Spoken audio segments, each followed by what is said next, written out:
আপনি আপনার জীবনের সাথে মিলান, আমি আমার জীবনের সাথে মিলাই। কত বছর আমার হয়ে গেল, আমি কি কোনোদিন আল্লাহর কাছে কান্নাকারি করেছি, আল্লাহ আমি না বুঝে গুনাহ করে ফেলেছি, আল্লাহ আমি অপরাধ করে ফেলেছি, আপনি আমাকে ক্ষমা করে দেন?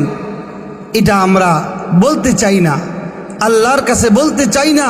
অথচ আল্লাহ রব্বুল আলামিন মানুষ যখন গুনাহের জন্য ক্ষমা চায়, আল্লাহ তাকে ক্ষমা করে দেয়। শুধু ক্ষমা করে দেয় তা নয়, এই যে আমরা গুনাহ করি, আল্লাহ তাআলা গুনাহটা মাফ করে দেয় এবং অতীতে যে গুনাহগুলো হয়েছে এই গুনাহগুলো আল্লাহ তাআলা নেকি দ্বারা পরিবর্তন করে দেয়। সুবহানাল্লাহ বলেন।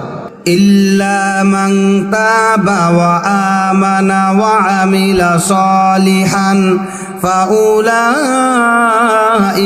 ইউবাদদিলুল্লাহু সাইয়্যাতিহিম হাসানাত।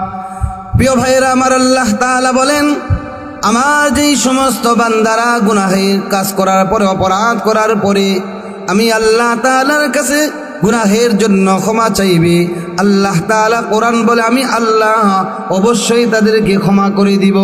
শুধু ক্ষমা করে দিব তা নয়, আল্লাহ তাআলা কোরআন বলে তাদের জিন্দেগীর তামাম গুনাহগুলো মাফ করে দিব। তাদের অতীতে জীবনে যত গুনাহগুলো হয়েছে আল্লাহ রব্বুল আলামিন বলেন ওই গুনাহগুলো আল্লাহ তাআলা নেকি দ্বারা পরিবর্তন করে দেয়। সুবহানাল্লাহ। শুধু আল্লাহ মাফ করে দিব বিষয়টা এরকম নয়, বরং আমার অতীতে যে গুনাহগুলো হয়েছে এই গুনাহগুলো দ্বারা আল্লাহ তাআলা গুনাহগুলো এটা নেকি দ্বারা পরিবর্তন করে দিব। সুবহানাল্লাহ বলে। আমি আপনি যদি আল্লাহ তাআলার কাছে গুনাহের জন্য ক্ষমা চাই, আল্লাহ তাআলা